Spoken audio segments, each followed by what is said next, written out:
got a lot of comments on the fact that I wore a suit, as if like I didn't. I've done a lot of cable television years. I wore a lot of suits. It's not that big of a deal. It's been a while, though. It's been a while, yes, particularly since I wore a tie. And I have to say, I was on the set, and Ested Herndon came on. And Brian mentioned this first thing to me. He goes, when you saw Ested come on wearing a jean jacket, were you like, I didn't have to wear a tie? And I said, like, that is the only thing I was thinking. I saw him walk through the door. I'm like, God damn it. Why am I wearing this? But here is that the guy, I can't remember the name of the gentleman. He was nice, but he had a very difficult job to argue anything about I mean, it was devastating. I should say this aired Saturday morning, but we recorded it at 5 p.m. on Friday. So I was like watching the press conference in the car to CNN. So nobody knew what to say, I think, on the right at that point. I'm going to come to you, Terry, on this. How do you feel about that? Look, I think what we are seeing is two obvious political athletes who are respecting each other. President Trump is a competitor. Zohran Mamdani is a competitor. And I want to be clear. I'm not one of the Republicans. I disagree with like everything Mamdani has been proposing. And I don't think that he's actually going to solve these problems that New York is facing. However, I respect the campaign that he ran. And I respect the campaign and the issues that he ran on. Because very few people in this country that run for public office actually talk about the needs and the crises that people are actually facing every single day. And I think that Zohran Mamdani did that better than ever with talking about affordable housing. I wish Republicans would start to get on the ball on that, because if we don't address affordable housing, we're going to lose our country. And Trump actually mentioned that specifically, and he said we actually agree on making how much of a bet would you have made that a Republican responding to this press conference a half an hour after it's over would basically be bank shot praising Mamdani and having nothing else to say? Like, what kind of bet? When's the last time that a Republican like that has conceded any point to any Democrat? And the stuff this guy was willing to argue during it was also sort of like during this whole show was like, boy, dude, I even said to him, I said at the break, I said, you got a very tough job today. And which is the nicest thing I've ever said to a Republican panelist ever.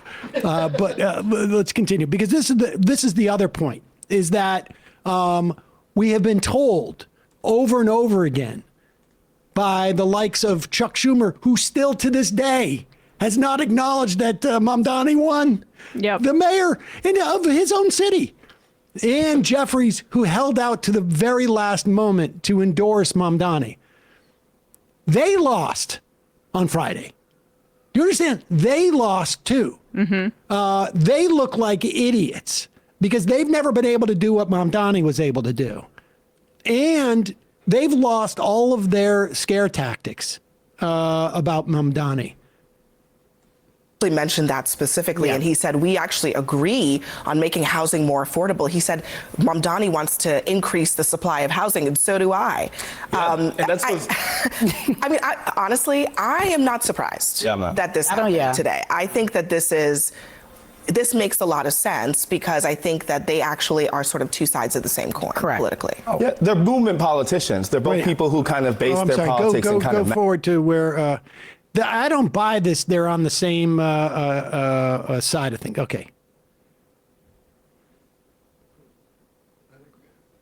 Sitting and they're getting along, and they know everybody wants to pay attention, and it is a spectacle, and they're going to give you the show, and that's exactly what they did today, because they both agree. You disagree. No. I agree, but I have to say you've been to the club. But here's the thing: is that they were trying to make it like these guys are just showmen. Nothing else is really going on there. There's no stakes, both sides, blah blah blah, and no. That's not what happened there at all. You mean the two panelists? I mean, almost all of even the framing.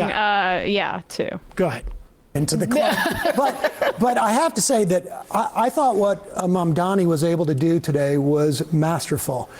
He got the president to praise FDR. I mean, if you think about this in terms of like, who knows what's going to happen months from now in terms of how they're going to get along. But Mamdani, in an hour, was able to essentially blow up the idea of demonizing democratic socialists. So Elise Stefanik is now lost in the middle of the ocean without any tether.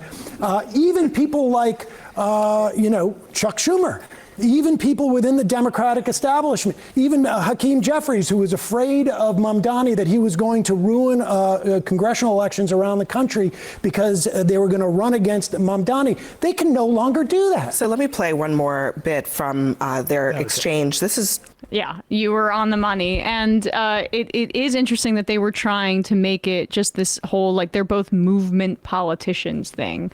What does that mean? The fact like they can mobilize voters to the polls? Isn't that the whole populist deal? They're both populist. Like, I mean, and I don't think it's appropriate to draw comparisons between the two, except to say that, yeah, they've both been... they're both good politicians. Yes, they're both good politicians, and they've both also been eschewed by the party establishment, or were at the start of their basically political careers, and then the popular sentiment behind them made it impossible for the party establishment to deny it, although we're still in the process of seeing if that's possible with Mamdani and the Democrats. You saw a little bit of this when AOC won, and the whole conversation about do billionaires have a right to exist was inspired by, I think, Dan Riffle, one of her staffers, having that as his username. But George Lakoff, the sort of political theorist, has the don't think of an elephant, where you do not accept your opponent's frame, you just stick to your frame. And this is the first time where the left has forced the right to accept the frame, which is talking about affordable housing. Well, the only thing that they have about affordable housing is the Nazi lie that there are undocumented people in the house that you could be living in.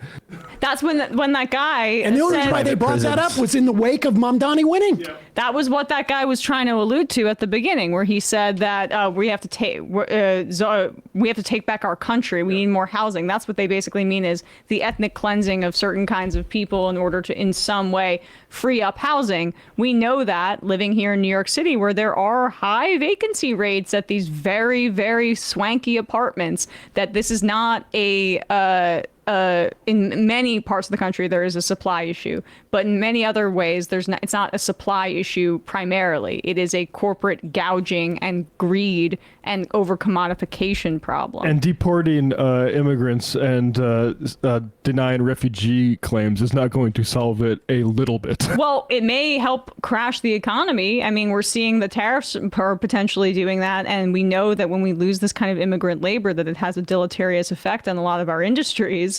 So if that might bring prices down, yes, but that's the Republican plan for bringing prices down, is crashing the frickin' economy. Make fun half again. Sam Seder looking like my defense attorney in that suit. Yep. Yeah. Hey, folks, don't forget to hit the subscribe button and check out our daily show. We do it every day at 12 p.m. Eastern for about 2.5 hours. We even take phone calls. You should check that out.